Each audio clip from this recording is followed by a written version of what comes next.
Welcome to the Savvy Leader Podcast. I'm Kristin, and I'm here to challenge how you think, lead, and show up. Because this isn't about surface level success.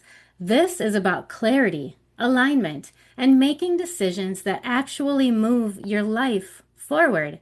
If you're ready to stop performing and start leading with real intention, then you are in the right place, my friends.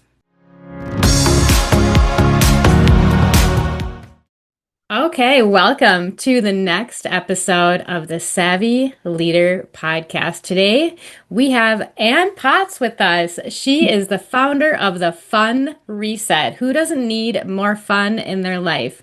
Fun is not extra. It should be a part of our day-to-day. And I know that Ann has some incredible insights to share with us about that. But first, Ann, I would love to hear your story.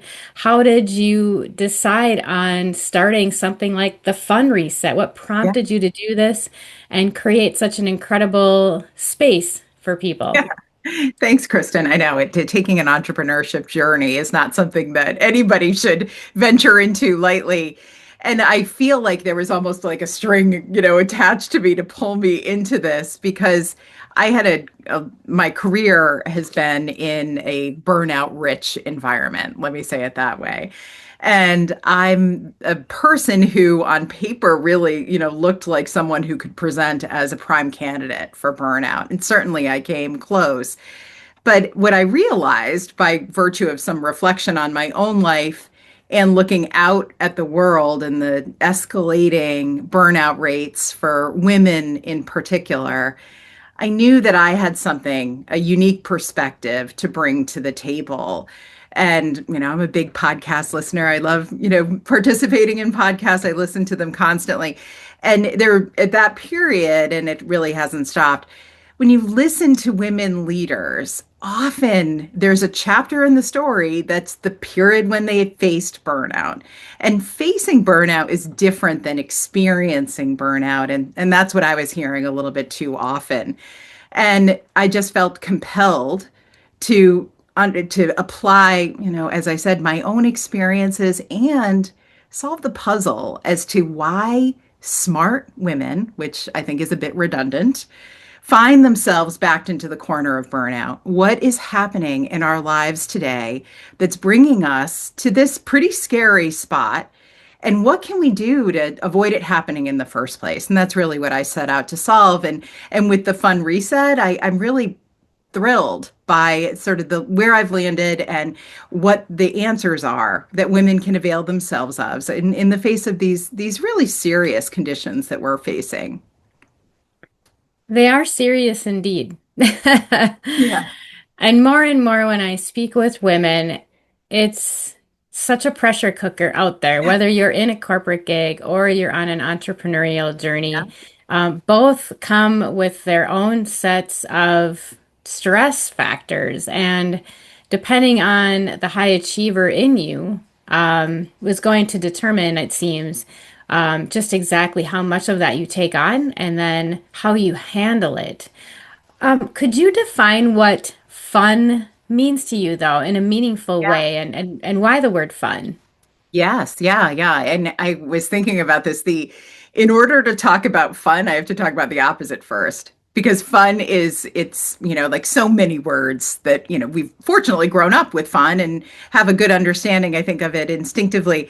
But the counter to fun is extraction.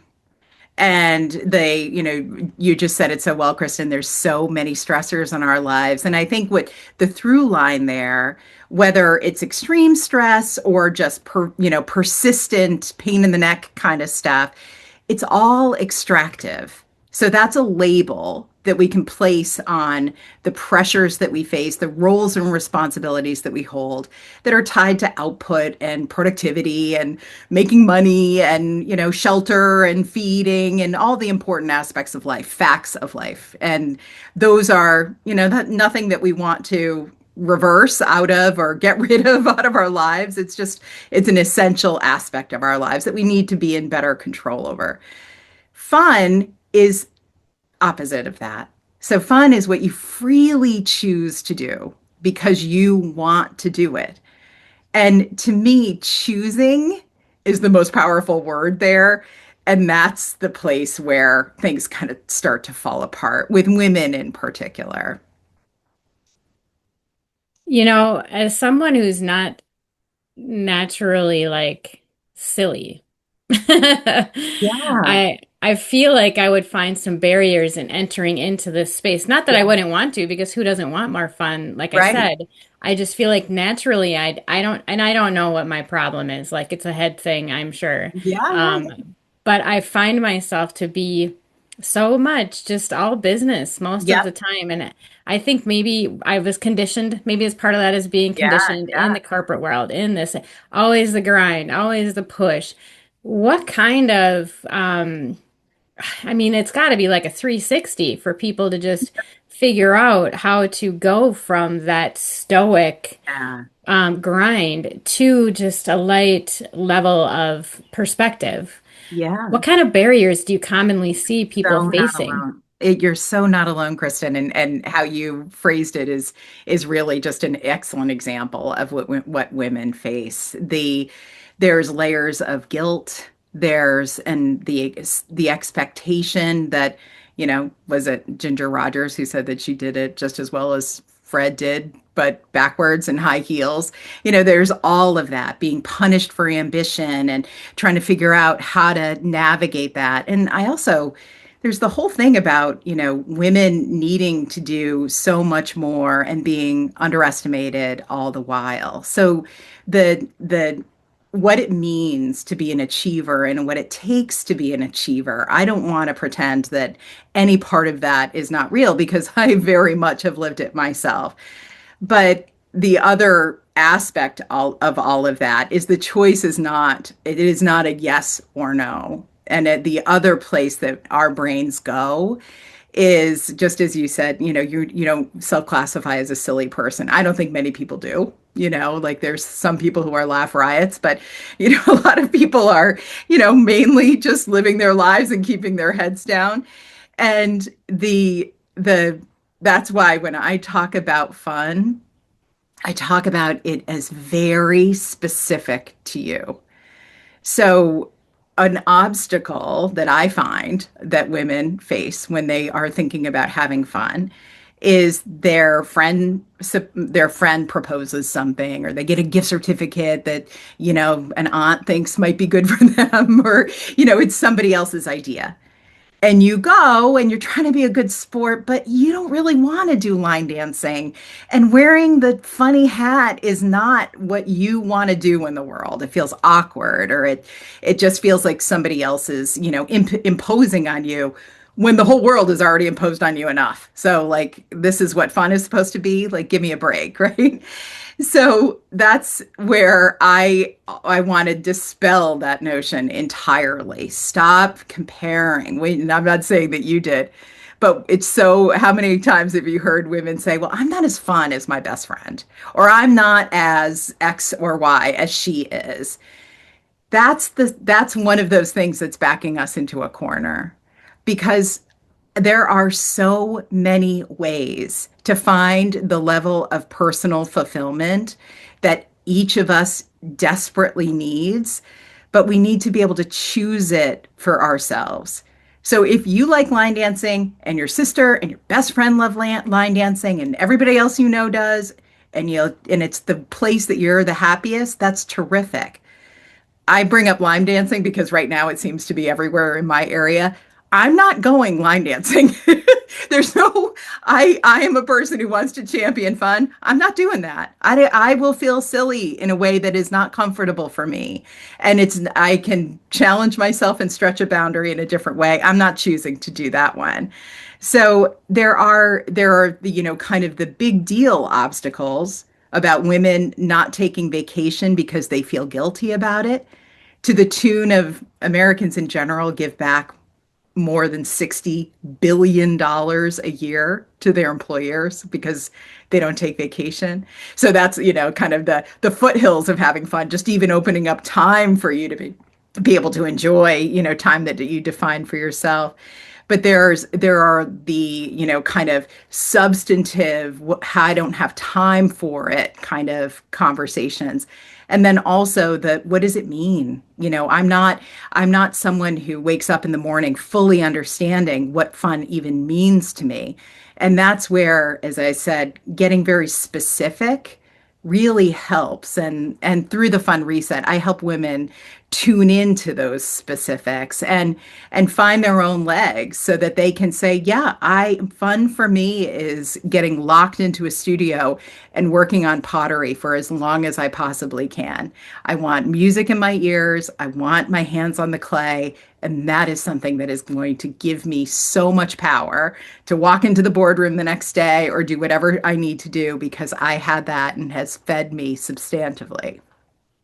Oh my gosh, that's such an incredible visual. Thinking about someone going from working with clay to then stepping into the boardroom, and then that equating to her feeling so empowered about herself and her confidence. I think that's amazing. But I love the quote. I hadn't heard that quote from Ginger Rogers. Yes, I do I'm think sure I I do it mangled just it. as well. Yeah, Yeah, backwards and with high heels on. That's yeah. so, that's a really, really good one. Would you mind giving our listeners just a little bit of context on your background and where it was that you faced such burnout and that caused you to make this pivot in your life? Yeah, yeah. So my career has been in public relations and corporate communications.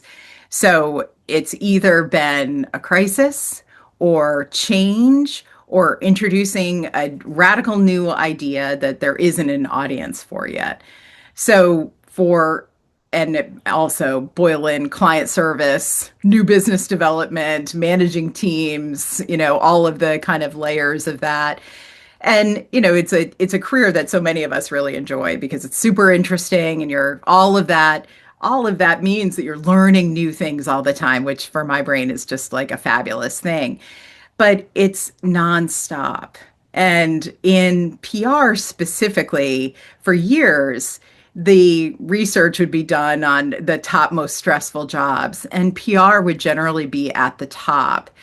And that's, which I always, at the time kind of rolled my eyes because I was a little blind to what was going on around me.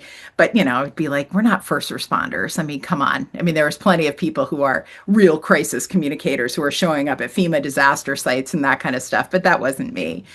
But what I realized was it just never stopped. So there's plenty of jobs where you can just put it aside and not have to think about the work. The work might be over you. You could be getting constant notifications, all the rest.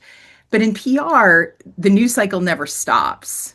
So you're always vigilant about what's happening and what you might be able to do for your client. So there's a drumbeat there that I don't it's still I don't think it should be listed among with first responders and others as a totally stressful job, but there is a line there that I think anyone who has held a role like that would say is true. And the sort of corollary there that I would add is social media has made all of us live the same way.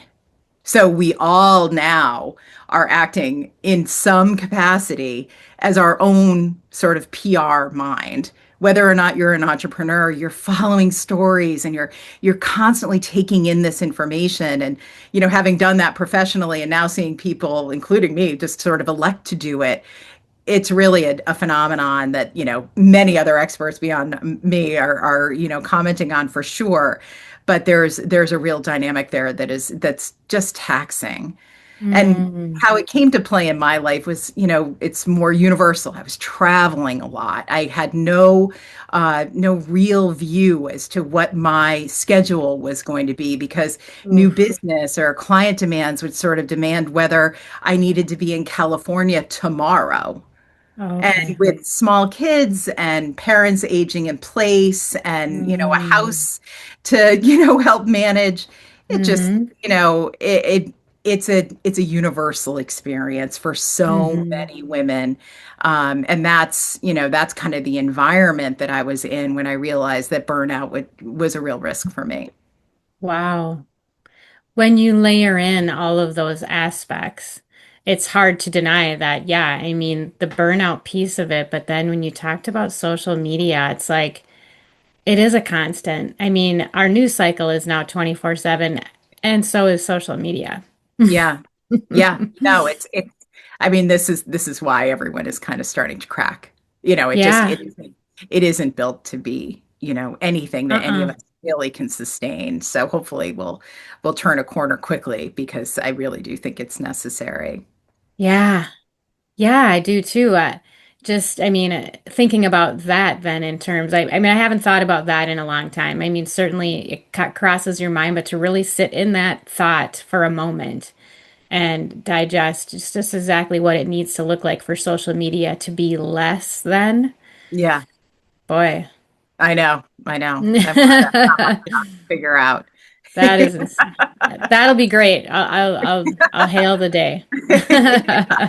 All So right. one of the things that, I often say as I paint that picture of, the busy life and, lots of things that women are facing. Uh, I I live in New England. We're on the cusp of summer, and it was kind of this time, give or take a month. Many years ago, my kids are now much older, but at the time they were just coming out of their elementary school year, and that wonderful child, experience of a New England summer where it's definitely from, third week of June through almost to Labor Day, kind of the classic schedule. They haven't thrown us around with different break times and such here, but they were sitting in our kitchen and just kind of talking really joyfully about what was ahead for them this summer.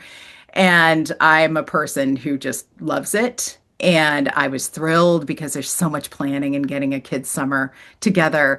And they were very excited about what they were about to do. And quite literally, they were sitting at the counter, and I was right next to them. And I had just come in from the gym.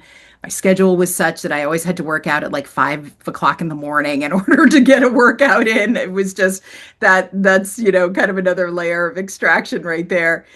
And so they were going on, and I was looking at the gorgeous weather outside, and I looked at the latest email was that I needed to be not at home for like a full week in July, and there was going to be a whole bunch of other stuff that I was going to have to do. We had a vacation schedule, but not until the end of August, and I just realized that this was not working, and I couldn't quit my job, didn't want to quit my job.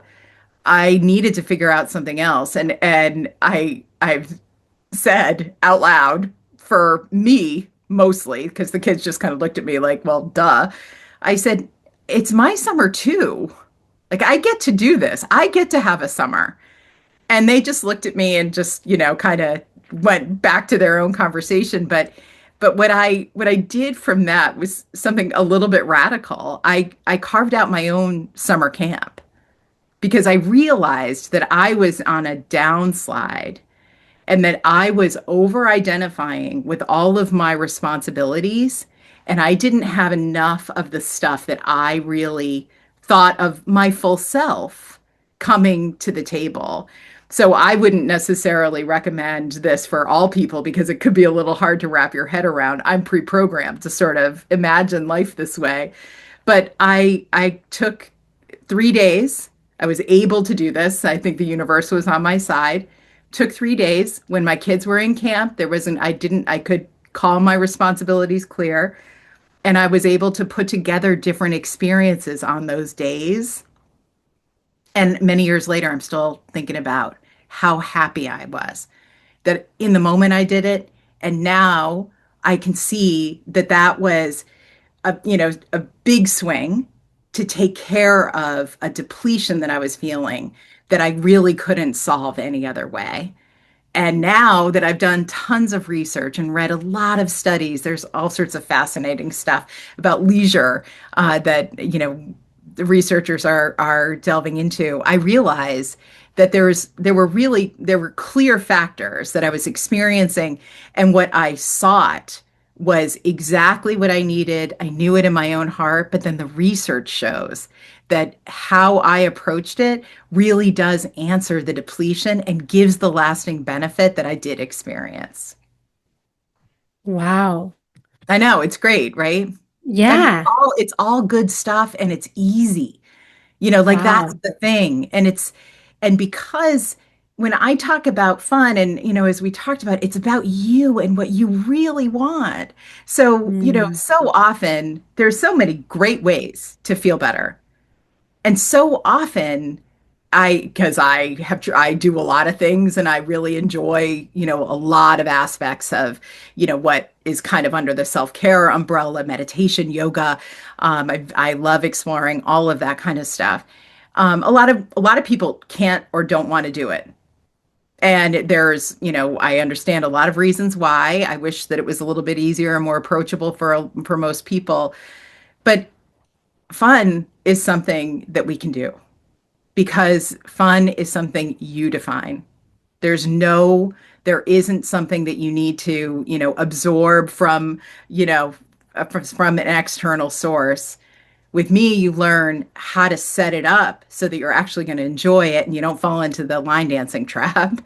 And it's something that once you experience it, then the benefits, and this is where the research come in, the benefits are lasting. And if you just check some simple boxes, then you can really get the benefit and outrun all of the extraction that's just waiting for you to come back. That sounds incredible. That sounds incredible.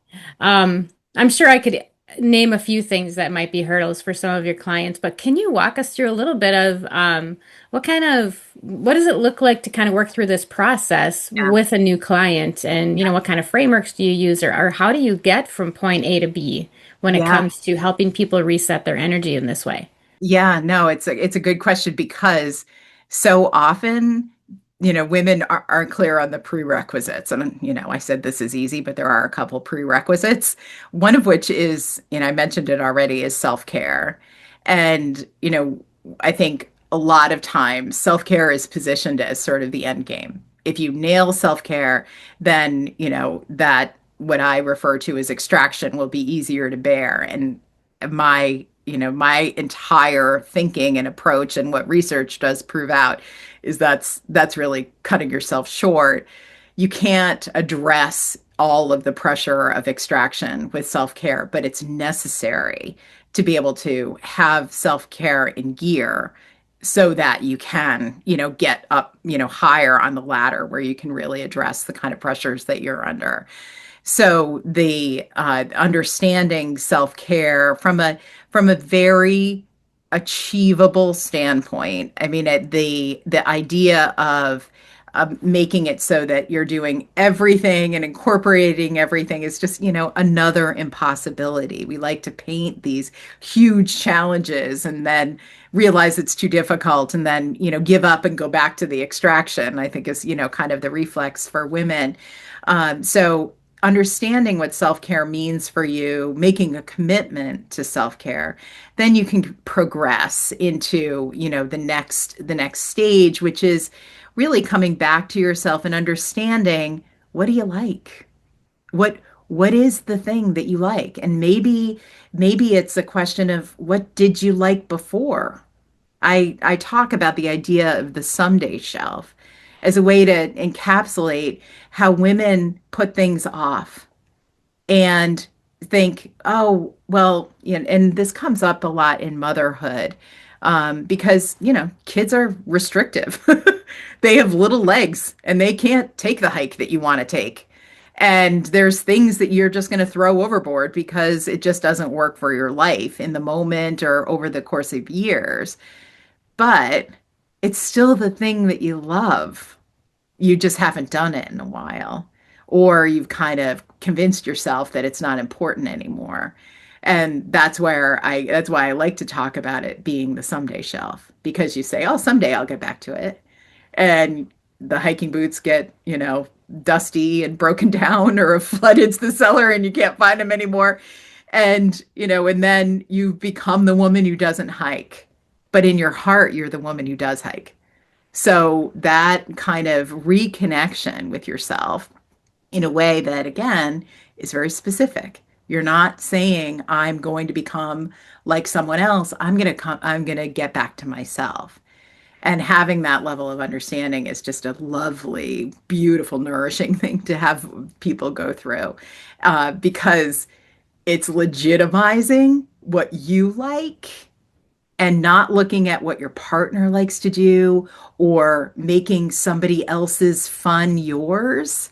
Catherine Price, who's a big writer on fun and actually on social media use, talks about vicarious fun, which is being the person who's there with the GoPro watching, somebody else do the big air on the mountain bike, and she's standing on the edge of the cliff, terrified, using a bike that she doesn't want to even be on, but she doesn't want to miss out. She doesn't want to not be with the family on a Saturday and go out to dinner after. That's vicarious fun. That's not really having fun.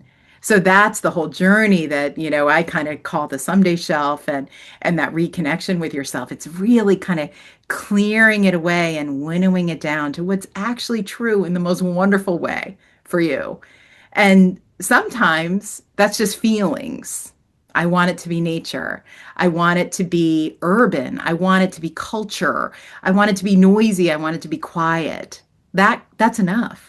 Because from there you can start to, and working with me, you can start to envision what are the verbs that go with that? What are the nouns and verbs that make that all, kind of come to life? Mm-hmm.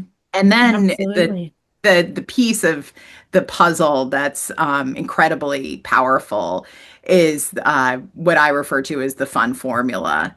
So you know what you like, and you start to kind of understand that more, and then through the framework that through the fun formula, you start to understand.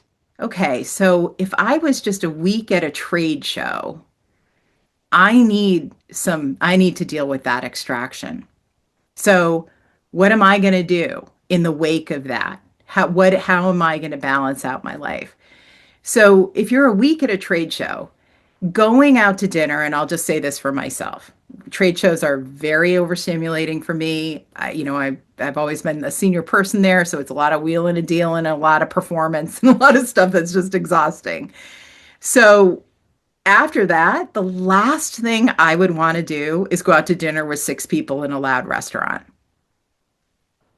This week, if you said, Anne, would you like to go out to dinner with six women in a busy restaurant? I'd say, yeah, that sounds great because I'm not coming from a trade show. That's fun for me this week. After a trade show, I want to be the woman who's in the clay or, on a walk by myself in the woods because that's what I need. And that's what the fun formula helps women understand, that what's fun today is what's fun today. That's what you need. It's not the shoulds and the coulds and all the other kind of cloudiness that makes our decision making hard. You have little time. You need to use it really well. And with the fun formula, you get clear strategy so that, you're going to make a mistake and it's going to rain and not everything's going to be hunky dory, but you're going to have a better understanding of where your needs are and how to meet them with fun. Wow, that's so insightful and such a journey. It sounds like what are some of the bigger challenges that you face with your clients? So I mean, like I said, I can name a few, Yeah. probably smaller ones or obvious ones, but what are some of the really big ones that are really difficult to overcome for people? Time. Time is a big one. There's so many burdens and motherhood is a big piece of it, but motherhood isn't the only thing that puts pressure on people. I often talk about caregiving as a very real pressure, and what a life. You can never stop, that you're always on the job. So understanding that you do need time and figuring out how to make decisions well so that you can, with greater clarity and with the understanding that your needs are actually important, how do you better orient your time? And, as a communications person, I do think it comes down to how we explain it to ourselves and others. So it's so easy in any, kind of extractive role, any role or responsibility that you have. It's so easy where other people are concerned for you to talk yourself out of it because their needs are so obvious. You're there and you can see them. Your needs are invisible if you don't make them visible, and Mm. they're not finding them. They might love you and they might be the greatest person on the earth, but they're not finding your feelings because you're hiding them. Or your needs, you're hiding them because you've been good at that. And like you said earlier, Kristen, we've been trained to do this. Like this is what we were, this is what we've, birthed ourselves into. So it's a pretty radical thing to say, no, no, no, I'm not going to go to the soccer practice today because I need this. When you've been to all of the season's soccer practices and the expectation is that you're going to be there, it's a pretty big obstacle. And I acknowledge that for women to say, no, I'm not gonna. But the beauty is you have an excellent reason why. And when you do that, you're teaching everyone in your world how to deal with extraction. So you're taking care of yourself, but then you're also just like an automatic leader for everyone else. Because there isn't a woman alive who would look at her daughter and say, yes, please. Yes, please face the same amount of stress that I face. Please do all of this stuff and hate your life as much as I do, which unfortunately is a thing that I hear from women. Nobody's saying that. So unless we start making other micro decisions, then nothing will change. And we lose a really good opportunity to live into what we know is right and what we really do want to see happen. Yeah. And listening to you describe the process, that reminds me that I got to believe a lot of that has will bring some of your clients back to their younger years when, before the world kind of beat them down or beat them Yeah. into shape or however you want to look at that. But so here you are working with people and they're having all these huge breakthroughs and they're adding all this incredible fun and fulfillment into their life. How do you manage that though? Because I gotta, I'm sure you're pouring so much of yourself and your energy into each client. How do you protect yourself and maintain your own fun? Yeah, yeah. No, I do. I mean, I take my own medicine. It's necessary. And I mean, part of the benefit of doing what I'm doing is I can't deny it. There's all the research that I'm constantly delving into. It just says the same stuff that if we don't get variety in our lives, if we're not doing the level of balancing that I'm talking about. One lens that I use to explain kind of the before of the women and kind of a looming threat for all of us. It's a touchstone that I think we all need to have in mind. I refer to it as the vitality gap. And I've defined the vitality gap as when life takes more than it gives back. So when you think about the vitality gap, there's when women come to me, it's wide open and it's unaddressed and it's never been recognized. For me now, I know the vitality gap is something that can crack open a little bit depending on what I'm facing, and then I know, oh no, I don't want that. It's unacceptable to me. I've decided it's unacceptable. And I can't always control it. There will be crises in my life. There's always going to be something. But when you have that awareness and it's very simple to understand, oh, I'm starting to feel a little, I'm feeling the vitality gap. I'm feeling a little uneven here. When you actually honor that and understand how to make better decisions for yourself, I feel very much in control, even as an entrepreneur who's facing the challenges of building a business. And, I've got kids in college and, life is very real. But I can still understand, oh, this is another way for me to make sure, just like I would think, I'm tired, I need sleep. I know that this is another way that my life gets the essential fuel that it requires.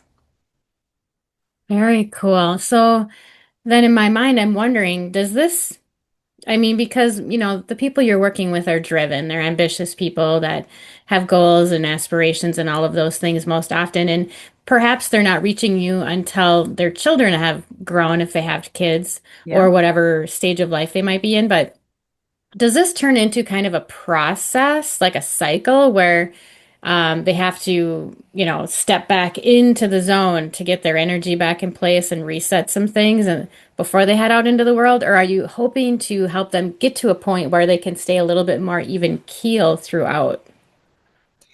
I mean, the ideal, and I refer to this as the expansion point, where you realize, just as I just articulated, what's acceptable and what's not acceptable in your life. And much like the clothes to wear for the weather that's outside, you start to understand, oh my goodness, I need to have these essential resources fed. And this is how, I know exactly how to do it.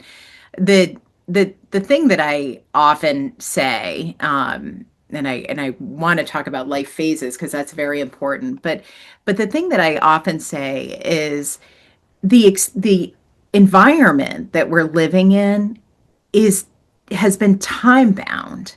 This has not been true for women always.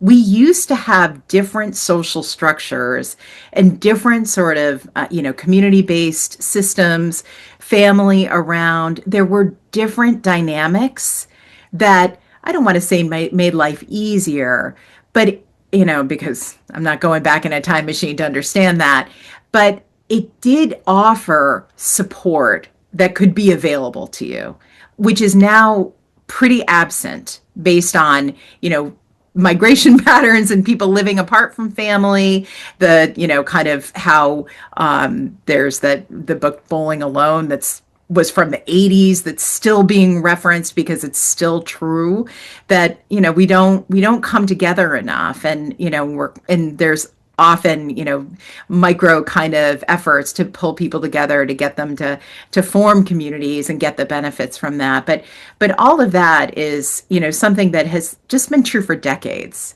So there is an opportunity to change this. This isn't something that's carved in stone, that it's been true for time immemorial. It just is not. So there is a chance for women to make a change.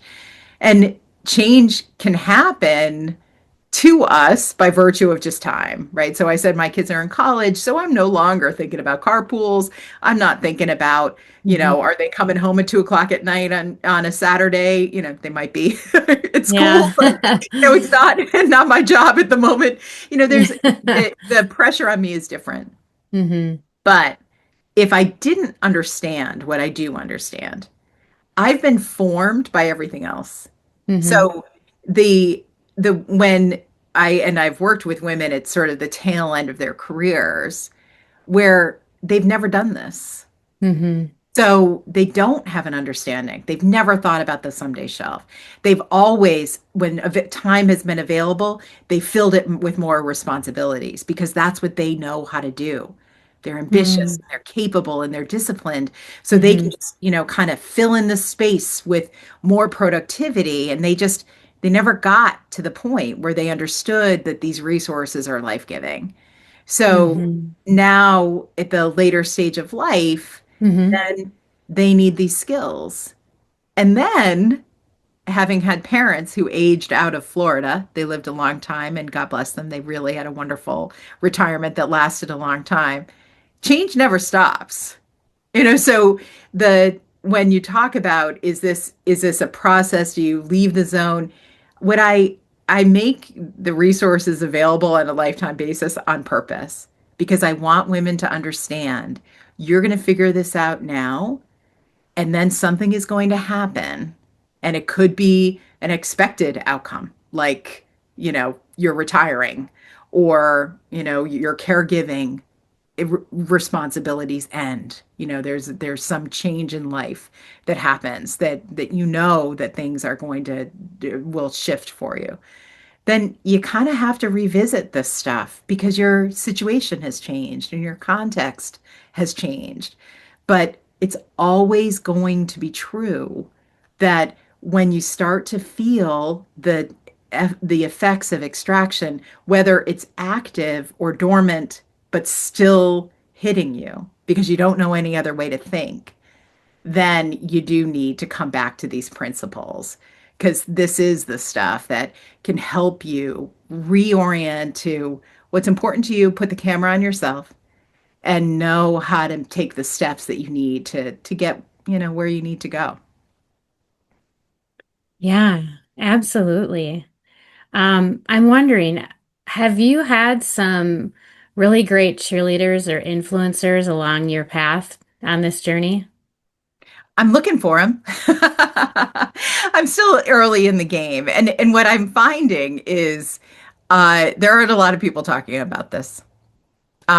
There's and what I think about is whatever distress or struggle or challenge that women are facing, I want the team of people focusing on this to go from one edge of the horizon to the other. I want so many people rushing to fix and address and help this challenge that women face because I started out talking about burnout. That's just something that's easy to report on. It is a question that can be asked. It's a characteristic, an experience defined by the WHO that, we know what it is. It's an easy enough to track through work because work is universal. But parents are experiencing burnout at extreme rates, all of that. So I want to be, where I want to help women is far before burnout can strike. So I'm occupying that space. And then there's tons of wonderful work being done around burnout recovery. And then there's so many people working on how do you make work better for you? And how do you manage your partnership more effectively with invisible load and all of those kinds of dynamics that are really coming to light. And of course there's perimenopause and menopause, which is the weather that is happening around, pretty much any of these years that I'm, talking about with women. So I feel like the voice that I'm bringing is additive to that horizon to horizon, kind of force that's present for women. But what I find too is that it's just an open space because just as you said, Kristin, people don't allow themselves to think of it as legitimate, fun being legitimate, and they're just wrong. It is. And, I've said research how many times in this conversation, research really does show us that the University of Pittsburgh did a study where it was, it's kind of hard as, researchers can kind of settle on qualitative results. So how did you feel, that reporting in the moment kind of thing. And then they can get clinical results where they can actually track what's happening with you biologically. And this study from University of Pittsburgh did the latter. So they did do the qualitative stuff, but they did the clinical research. And so they set people out, and the 75% of the participants were women in this study. When do you ever hear that? And what they found was when they could choose their own leisure activities, just as I've said, fun that is your decision by your design, they experienced all these positive health outcomes. So cortisol is the not all bad, but in abundance, it's a problem, the stress hormone. So what they were able to track was a decrease in cortisol for people because they participated in activities that they freely chose, that they found fun. There were other physiological benefits as well, but lower reported, the way that they experience stress, which is more than just cortisol in their body and mind, was it came down. But it's there's very real benefits here, and I'm just thrilled to be able to bring this forward as a very real solution that I hope is kind of the front door for women to take so that then once they realize and have that vitality gap under control and have the resources they need to do the life that they want to live, then they can start to address whatever other challenges they might have. But without their vitality in gear, which I see as fun being the fuel for, they really can't do the other things. They can't do them as well as they want to. So I'm hoping to be kind of that first lily pad that they jump to so then they can go off and do all the other growth that life is requiring of them. So great. And I love that analogy, the lily pad. Yeah.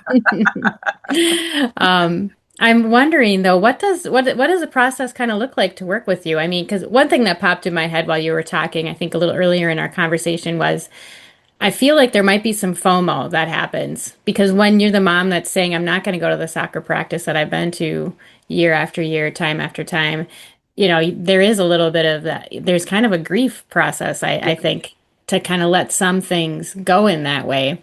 But I'm wondering about your process helping people. I'm obviously you meet, I mean, but then what does it look like? What does that journey look like for your clients? Yeah, I mean it's change, right? So and guiding people through change is something that I do pretty well, having had years and years of it, in very arduous settings. The and so that's where the model is group coaching on purpose, because you need to see other women doing this. And if you're just alone with your own thoughts and thinking, it's too hard, or it's I can't miss it, or what are other people going to think, which are, very human, true experiences and thought patterns that we have. But if you see other women doing this, which they are, and they're thriving because they are, then, there is that support. The other part is that the women that I work with, and again, I think this is a little redundant, are smart. They know that they can't. I mean, I think at this stage we've disproven that you can have it all, right? Like we understand that because we've lived it now and we know that that was a cute little headline that really has not really panned out. But we're grappling with what that means. And there's a lot of people telling us from the outside what that should mean, but we have to decide for ourselves. And that is part of the change that needs to happen because if always going to the soccer practice lands you in a position where you're starting to hate your life or you're starting to resent what's going on, maybe not your kid, but resentment starts to crop up and other kind of, those are toxic influences on your life. They really are. They're very human. I've been guilty of them, but they're bad. So you have to recognize that once that starts to build, you got to go to the source because you won't be able to have the life you want without that. And there's very little, like I said, there's little conversation about this stuff. It's a lot of, take some deep breaths, go to bed earlier, don't forget fiber and protein. These aren't things that actually they're contributive and they're helpful, but they don't get to the source. And that's where this kind of work really needs to come in. And so the process needs to be, you got to roll your sleeves up and you don't have to radically change your life, but experimenting with some of these decisions. And again, understanding if being a parent, just to come back to that easy example, if being a parent is your most important thing and it's really where your values are like clearest, you really need to think about how that all comes to life for you and the people who are, experiencing your parenting. How is it coming together? And if the cracks are showing, they're really feeling it. And this is a stat that I could not believe, but the research found it. So that a major stressor for kids is their parents' work stress. We think that kids, are all about themselves and, like my little two talking about their summer camps. They weren't missing the big picture for me and my facial expression when I'm walking through the door at night after a terrible commute and all the rest. So, there's that part of it too. You're not kidding anybody is part of it. It's like the whole thing on social media, what I'd say to you if I didn't want to hurt your feelings. This is real. And, you can be tap dancing as much as you want, but you're not kidding anybody. And it's going to come out. And why not just get ahead of it in a way that's, something that's going to make your life so much better. It just, I'm a New Englander and I speak very practically and directly, but that's what's true. Well, and it sounds very much so. I love that. I love, love, love all of it. What kind of advice would you give a woman who is contemplating this in her life? What can she look for to Yeah. identify, the misalignment issues that she's having and help her find more balance and joy? Yeah, yeah. Yeah, I think the aspect of the fun reset that's built in is I don't want to be your life coach. So it's a commitment. I mean, I'd love to know you for life and this is all about building relationships, but it isn't an open-ended thing. I really want to teach women some essential skills, have them test them in their life, and then apply them. Because it's like once you know it, you can't unknow it. And so when life is starting to get hard, or, kind of when you're starting to feel that resentment and starting to feel those toxic elements, and we all know what that is. When you're gripping the steering wheel too tightly, when you're snapping at anybody who will allow that from you, when you're not behaving in ways that are who you are, that's when you really do need to start to pay attention because burnout is something that's very different. That's like it's a metabolical, kind of phenomenon. But these are what I refer to as the foothills of it. And when you're starting to feel like you're cracking, that is your opportunity. And to miss that opportunity, you're going to pay for it later. And I really, really don't want you to. So when you're starting to feel shaky, do dial into self-care. That is, as I said, a prerequisite to everything. So understand what that is. And I've got all sorts of thinking about self-care and what it really means. It's Hmm. not, a seven-step skincare routine. It's really, cover those basics. But then Hmm. also start to understand that, like I said, this environment has not been true forever. And you Hmm. don't have to give yourself over to it entirely. It's not working out for women in a way that's going to benefit us all. And each of us can make our own decisions, but I really want more women to understand that they can make decisions to their own advantage in ways that, Mm. are just not happening enough right now. Wonderful. Well, when they start to feel those cracks or those toxic behaviors creeping in, where can they find you to Yeah. help get some clarity and get their energy and their fun back? Well, my home base is my website, which is thefunreset.com.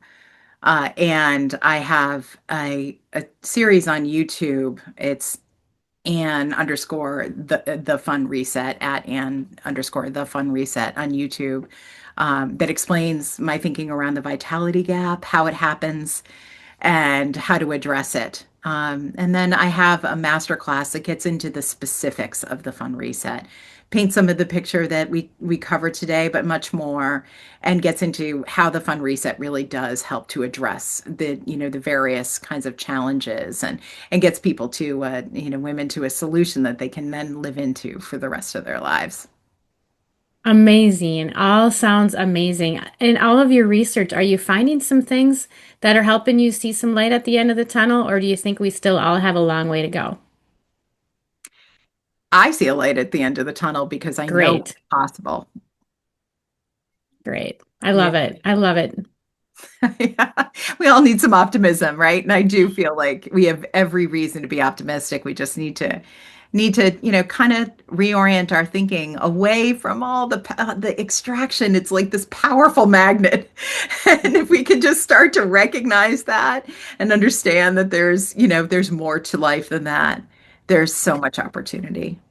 Ah, Such great sage advice. So much. Such a great ending line there. Thank you so much, Anne, for joining us today. I'm just grateful for you, the work you're doing, and I'm especially grateful that you came up with this. Like, I think this is incredible, and I hope that there are millions and millions of people that follow suit. Yeah, thanks, Kristen. I really appreciate it. You bet. Thanks for listening to the Savvy Leader Podcast. If something in this conversation made you think differently, that's the point. Share this episode with someone who needs it and make sure you're subscribed so you don't miss what's next. For more conversations on clarity, alignment, and real leadership, connect with me through the SavvyLivingNetwork.com and join the conversation at the Savvy Leaders Lounge on Substack. Until next time, lead with intention.